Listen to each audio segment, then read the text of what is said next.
Sejam muito bem-vindas ao Lipcast. Eu sou Paula Caeiro. E eu sou Laís Tsugami. Nós somos duas médicas apaixonadas pelo mundo da beleza e da autoestima. Se você gosta de conteúdos voltados à cirurgia plástica e dermatologia, vem com a gente. Hoje o assunto é bumbum. E aí, Laís, conta pra mim, o que a gente consegue fazer pra aumentar o tamanho do bumbum? Bom, é algo muito buscado em consultório. Na verdade, o procedimento que a gente mais faz dentro da cirurgia plástica para aumentar o bumbum é a lipoenxertia glútea, que é, você faz a lipoaspiração na paciente e depois você pega a gordura e coloca a gordura no subcutâneo. Alguns cirurgiões fazem intramuscular, mas foi prescrito aqui no Brasil depois de algumas complicações. Então, no subcutâneo ali da paciente para aumentar o bumbum. Dá para colocar prótese também, né? Só que é um tabu, né? A questão da prótese. Porque eu acho que... Você já viu, pessoalmente, algum resultado de prótese de glúteo que você fala, nossa, que bonito? Então, o que eu vejo que às vezes me incomoda um pouco o meu olhar é porque eu vejo uma desproporção muito grande entre o tamanho do glúteo com a prótese da coxa da pessoa. Porque geralmente a pessoa que quer aumentar o tamanho do glúteo é a pessoa que não tem muita perna, não tem muita coxa, não tem muito bumbum. Então, ela coloca a prótese glútea e fica com uma desproporção muito grande entre o tamanho do bumbum e o tamanho da coxa. Por isso que eu não acho tão bonito. Como é que é? Como que dá pra fazer? Eu já vi muito resultado também que o bumbum fica, tipo, pontudo. Você já viu isso? Parece que fica um glúteo meio... Fica estranho. E eu não gosto também quando a prótese fica muito marcada. Você enxerga a prótese glútea. É diferente de prótese mamária. Hoje em dia, tem paciente que busca a gente falando, eu quero uma prótese mamária bem marcada, tipo bolinha mesmo. E eu não acho que fica feio. Acho que é uma questão de gosto. Não fica natural. É uma coisa que você olha e vê que tem prótese de silicone, mas não fica feio. Já no glúteo, eu acho que fica feio uma prótese marcada. Então, assim... A prótese glútea é um procedimento que, além de ser muito seguro, fica muito bonito sim, desde que bem feito, né? Por não ser um procedimento muito procurado, é difícil algum cirurgião ter experiência em prótese de glúteo, né? Porque ele faz uma aqui, aí outra vai procurar, outra paciente procura depois de um ano. São poucos cirurgiões que têm mão mesmo para fazer prótese de glúteo. E o grande segredo é colocar ela dentro do músculo. Se você colocar ela por cima do músculo, a prótese vai ficar marcada. E eu não acho bonito. Eu acho bem feia, inclusive. Aquela prótese que você enxerga ela, os limites dela. Então, qual que é o segredo? Você descolar e o plano é intramuscular. Então, vai ter a prótese, ela vai ser coberta pelo músculo e depois gordura e depois a pele. Entendeu? Aí que fica bonito. E hoje a gente tem alguns formatos de prótese glútea. Tem a prótese que é uma bola mesmo, redonda, que é para paciente que não tem glúteo nenhum, aquela paciente reta. E tem uma prótese que é como se fosse um feijão, que é mais para colocar aqui do ladinho, sabe? Para dar aquela empinadinha no bumbum. Que é para aquela paciente que ela já tem um pouquinho de glúteo, mas ela quer mais. E geralmente a gente tem um afundadinho mesmo na lateral. Então, você preenche aquela parte. Quando bem feito, fica muito, muito bonito, tá? Mas, antes de entrar na residência, e eu tenho um chefe que ele faz muito bem prótese de glúteo, então eu vejo bastante. Mas, como eu disse, são pouquíssimos cirurgiões que têm experiência mesmo com prótese de glúteo. Mas antes de entrar na residência, eu nunca tinha visto um resultado de prótese de glúteo que eu olhasse e falasse, nossa, que bonito. Né? Sempre, você olha pra pessoa, você vê que tem prótese e dá uma sensação assim, tipo, nossa, que exagerado que tá. Não dá? E tem como fazer um resultado natural que não dá pra saber que tem prótese? Sim. Que legal. Se bem feito, feito dentro do plano, que na minha opinião é o melhor, né? O correto, que é o intramuscular, não dá pra perceber que a paciente tem prótese. Inclusive, paciente muito magra. Eu já vi paciente magérrima que colocou prótese glúteo, mas é que tá, você tem que escolher bem o modelo da prótese, se vai ser o anatômico ou se vai ser aquele redondo. Tem que escolher bem o tamanho, né? Mesmo se a paciente quer um glúteo maior, tem que ser proporcional ao tamanho dela. Se é uma paciente magrinha, com a perna fininha, barriga fininha, braço fininho, não tem como você colocar uma prótese muito grande, né? Tem que ser proporcional pro corpo dela. Então, essa escolha é muito importante. E tecnicamente, essa questão de colocar dentro do músculo, é uma coisa fácil de fazer? Porque pensa bem lá, a musculatura, ela é toda grudada, juntinha uma da outra. É fácil saber delimitar onde termina uma musculatura, onde começa a outra, para colocar no plano correto? Não, eu não acho fácil. Claro, na mão de um cirurgião muito experiente, o meu chefe, que faz bastante prótese de glúteo, faz em menos de 1 hora. Sabe? Mas assim, na mão de um cirurgião muito experiente, É rápido, é fácil, mas assim, para você aprender isso como cirurgião, assim, a técnica, a curva de aprendizado, ela é longa, na minha opinião. Eu não acho tão fácil assim, não. Tem algum problema, assim, por ser uma região que a gente senta, né, de deslocamento de prótese, ou de sentar em cima da prótese? Como é que funciona isso? Não, só no pós-operatório que a paciente precisa ficar pelo menos 30 dias sem sentar e dormindo de barriga para baixo. Nossa, difícil, né? Mas depois que passa esse tempo de pós-operatório, ela pode sentar normalmente, pode fazer cocô normalmente. Tem muita paciente que, depois de colocar prótese de glúteo, fica com medo de fazer cocô. Porque a cicatriz é perto, né? Naturalmente. E ela fica com medo de ir no banheiro. E não, é vida normal, mas nos primeiros 30 dias tem que dormir de barriga para baixo. E não pode sentar. Então, não pode dirigir, né? Tem que ter todo esse cuidado. E onde que é a cicatriz? Dá pra deixar bem escondidinha? Ela não é aparente? Não, não é aparente. Não é aparente. Onde é que ela fica? Exatamente entre os glúteos. Entre os glúteos. As nádegas. Assim, entre as nádegas. Não aparece a cicatriz. E risco de infecção, né? Porque, querendo ou não, é uma região que ela é naturalmente mais contaminada. Olha, não que não haja esse risco. Claro que tem o risco de infecção, como em qualquer outra cirurgia. Mas, assim, se a paciente adotar as medidas de higiene corretas que a gente orienta, eu, particularmente, nunca vi nenhum caso de infecção. O que acontece é que essa região é uma região de difícil cicatrização. Tanto é que tem, por exemplo, cisto pilonidal, que a gente opera bastante na cirurgia geral. Geralmente, fecha por segunda intenção. Segunda intenção é quando não fecha, e daí a cicatrização ela é de dentro para fora, né? Não de fora para dentro. Quando a gente sutura, a gente fala Dá ponto, né? Quando a gente dá ponto, é uma cicatrização que a gente chama de primeira intenção. Às vezes, por exemplo, o ponto abre. Então, a cicatrização é por segunda intenção, que é de dentro para fora. Logo ali no cóccix, né, que é mais ou menos onde a gente faz a incisão para a cirurgia de prótese glútea, é uma região de difícil cicatrização. A gente opera bastante na cirurgia geral, cisto pilonidal, e muitas vezes a gente deixa cicatrizar em segunda intenção, porque a gente sabe que é uma região que abre, é uma região chata. E isso na prótese de glúteo acontece também, tá? Mas assim, aí cicatriza por segunda intenção, claro, né? Não pode abrir até lá embaixo. Se abre só a pele, aquele plano superficial, deixa cicatrizar por segunda intenção. A cicatriz é muito escondida mesmo, não dá pra ver. Então, acaba sendo uma recuperação bem tranquila, assim, das cirurgias que eu vi, das pacientes que eu vi, todas ficaram extremamente satisfeitas.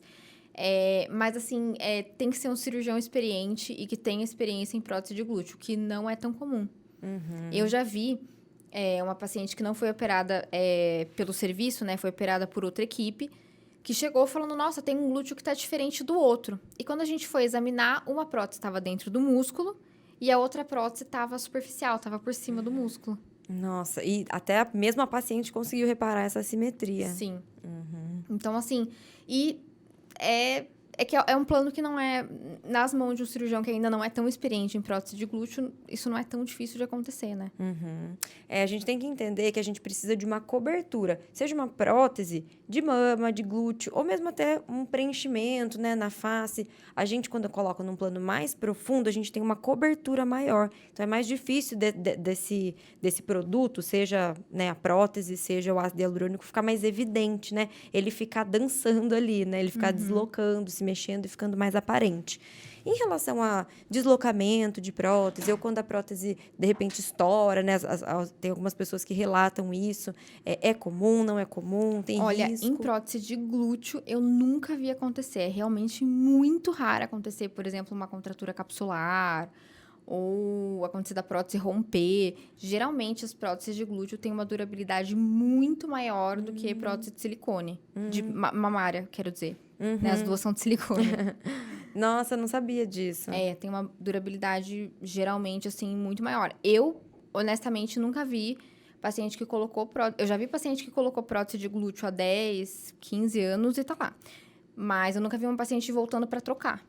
Por exemplo, que com prótese de silicone mamária, a gente vê muito. Mas, geralmente, os pacientes que voltam para trocar, mesmo depois de 15, 20 anos de prótese, é porque quer aumentar, porque o peito caiu um pouquinho, mas por questões estéticas, né?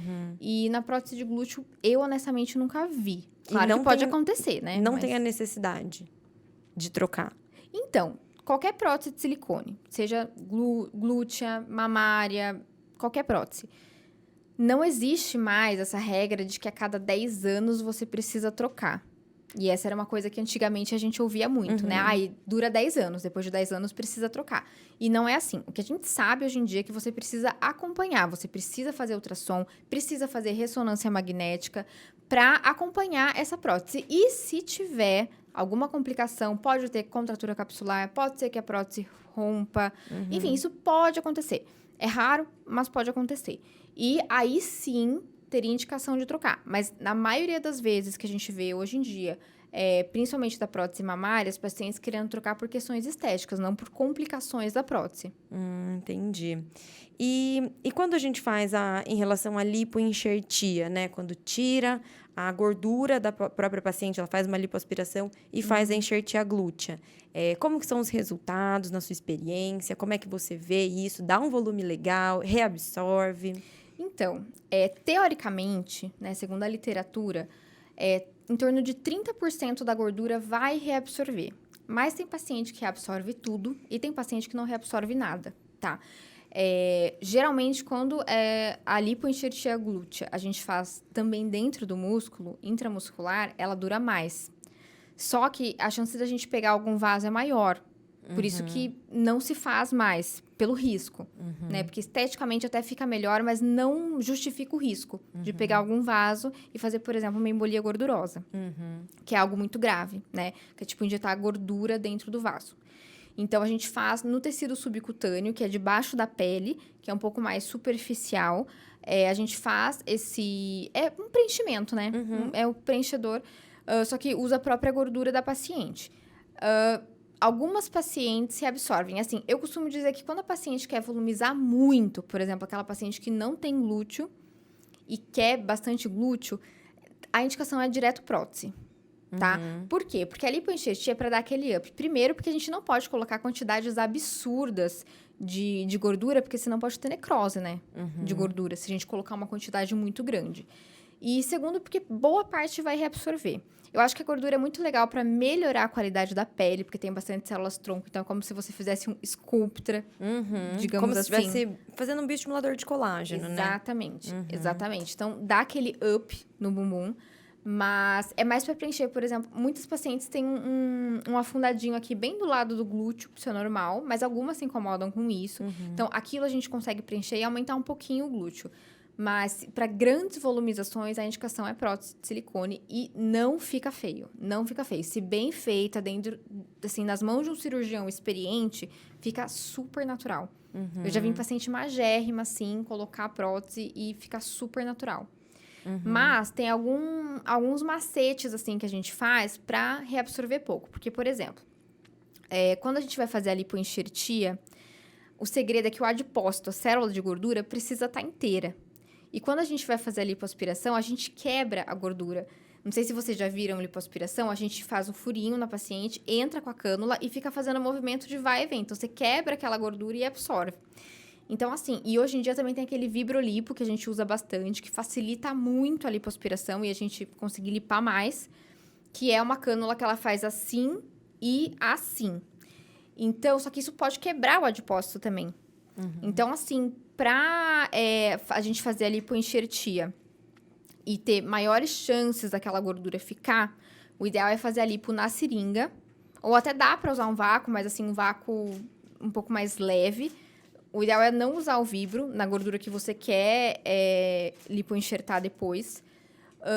E na hora de você preparar essa gordura, não centrifugar. Só passar uma peneira para tirar sangue, soro, que a gente acaba colocando para o paciente não sangrar, mas fazer de tudo para aquele adipócito ficar inteiro.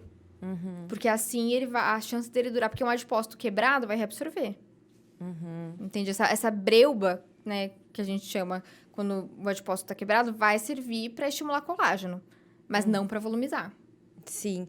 Descendo um pouco ali a gente falou de prótese glútea, que tem um volume, consegue entregar um volume bom, um pouco menos a lipoenxertia e menos ainda o preenchimento com ácido hialurônico, né? Que é uma técnica possível, existem produtos específicos para essa região, mas é uma volumização ainda mais sutil, né? Então, não consegue preencher de fato e arredondar, né? É mais como se fosse um refinamento mesmo, né? Então, existem produtos corporais específicos, mas a gente sabe que a gente está cada vez mais descendo ali no degrau do resultado, realmente, né? E outra questão também que se fala muito hoje em dia é dos bioestimuladores de colágeno nos glúteos, né? Esse procedimento realmente ele é muito queridinho. Inclusive, a Anitta, né, ela fez 8 ampolas. Ele fez um bioestimulador que é chamado Sculptra, que é um bem famoso, bem conhecido, da Galderma, né? É um excelente bioestimulador de colágeno. Dá para fazer glúteo, barriga, pescoço, colo, mãos, todo o rosto, né? Então, também é bem legal nas regiões corporais. Então, interno de braço, interno de coxa, joelho. Qualquer lugar que a gente tiver flacidez, a gente consegue fazer o bioestimulador de colágeno. Sim. Importante é a gente adequar as quantidades. Uma coisa é você fazer num rosto, num pescoço, mãos. Outra coisa é fazer nos glúteos, ainda mais nos dois, né? Então, a partir de 2 ampolas, né? A Anitta, inclusive, fez 8. Então, a gente tem que pensar que o resultado também vai ser proporcional ao número de sessões e ao número de ampolas usadas, né? E, na sua experiência, associa a lipoenxertia ou a prótese glútea com o bioestimulador de colágeno? É feito em outro momento? Como é que é na cirurgia? Dá para fazer. Assim, toda lipoaspiração, ela deixa uma certa flacidez, mesmo que muito leve, até na barriga. Então, existem algumas tecnologias que a gente pode fazer, mas o que eu gosto muito, até mais do que as tecnologias que tem risco de queimadura, enfim, em outro episódio a gente fala disso, é o Sculptra. Mas, assim, no intraoperatório da prótese glútea, especificamente, nunca usei bioestimulador de colágeno. Porque uma coisa é você tirar a gordura e aquela pele, por exemplo, da barriga, faz uma lipoaspiração, tira a gordura, aquela pele pode sobrar um pouco. Sim. Outra coisa é você preencher glúteo com a prótese. Naturalmente, já deixa uma pele um pouco mais esticadinha, Sim. certo? Sim, Então, exatamente. o resultado também... E em questão de celulite, melhora quando coloca a prótese glútea? Não tem muita relação. Porque, assim, já que o plano que a gente usa é intramuscular, a celulite está no subcutâneo. Assim, pensa que é pele, gordura e músculo. A celulite é uma irregularidade da gordura. Então, tá na gordura. Então, se você coloca a prótese lá embaixo no intramuscular, vai acontecer que, assim, a pele vai ficar um pouco mais esticada. Realmente, a celulite vai, não digo desaparecer, Amenizar, mas né? vai amenizar.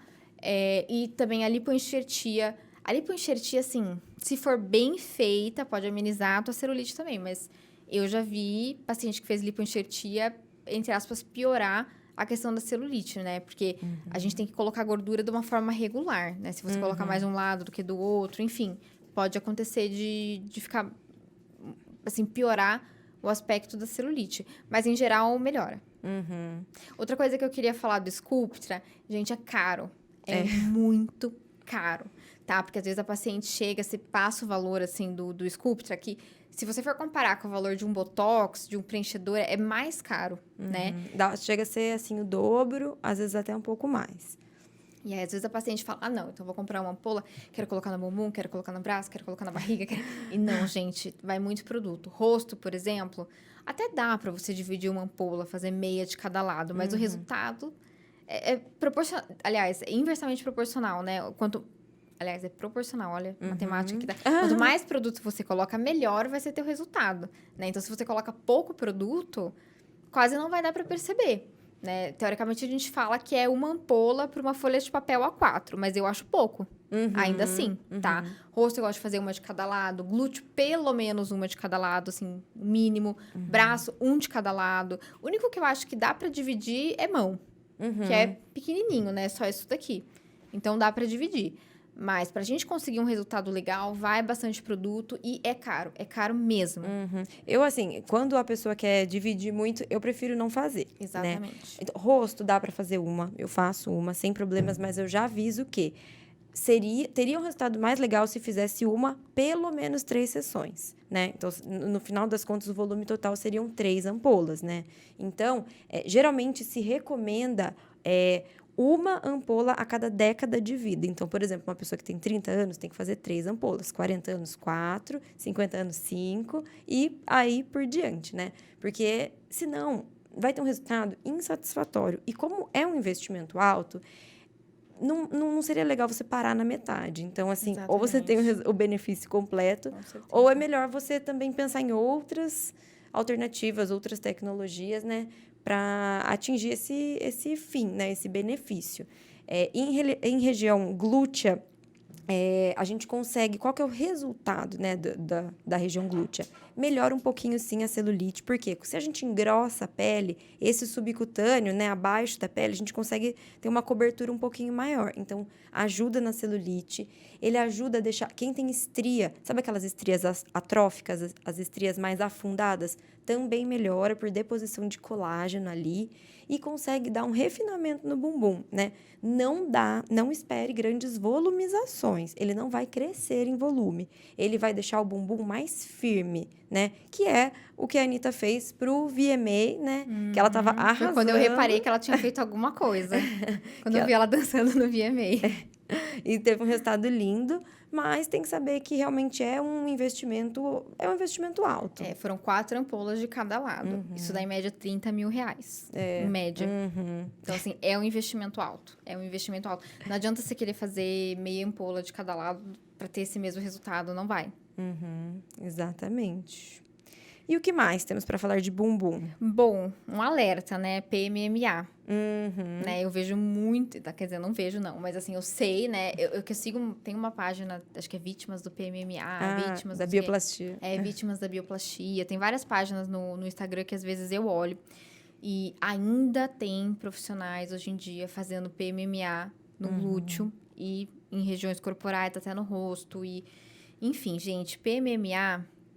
é muito arriscado de fazer, tá? A gente vê muitas complicações de PMMA. Ele é um preenchedor que ele não é absorvível. A gente até fez o episódio de preenchimento labial e a gente fala de ácido hialurônico, que tem aí hialuronidase, que dá pra gente, se tiver qualquer problema, dá pra gente dissolver. O PMMA não tem. Se der qualquer problema, a gente precisa abrir e assim, ele vai se dissolvendo entre os tecidos. Fora que é uma bomba relógio, não é porque... mas eu coloquei PMMA há 5 anos e nunca deu problema. Eu já vi problema de PMMA em paciente 20 anos depois. Aquilo infecciona, muda de lugar. Lembra do fofão da Augusta? Não. Que fala... Fofão da Augusta? Era um... Eu não sei. Era um profissional, sabe? Da área da... um profissional de sexo, digamos assim. Que tava lá na Augusta, né? E ele tinha feito preenchedor no rosto, só que, tipo, derreteu. Então, o preenchedor que ele fez aqui veio parar pra cá, o preenchedor que ele fez aqui veio parar pra cá. Então, ele ficou parecendo fofão. Nossa, e daí chamavam de fofão da Augusta. Eu acho que até morreu já o fofão da Augusta. Tadinho, vou procurar depois. Gente, e acontece isso mesmo. E às vezes acontece anos e anos e anos e anos depois. Então, assim, eu sei que ainda tem profissional fazendo.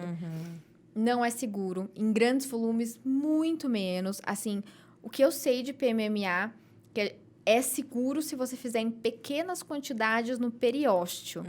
Ponto. Então, assim, para grandes volumizações de glúteo ainda, não é seguro. Tem bastante Perna, gente que faz. Muita gente faz, gente, e não é seguro. Eu também não faço e também não recomendo.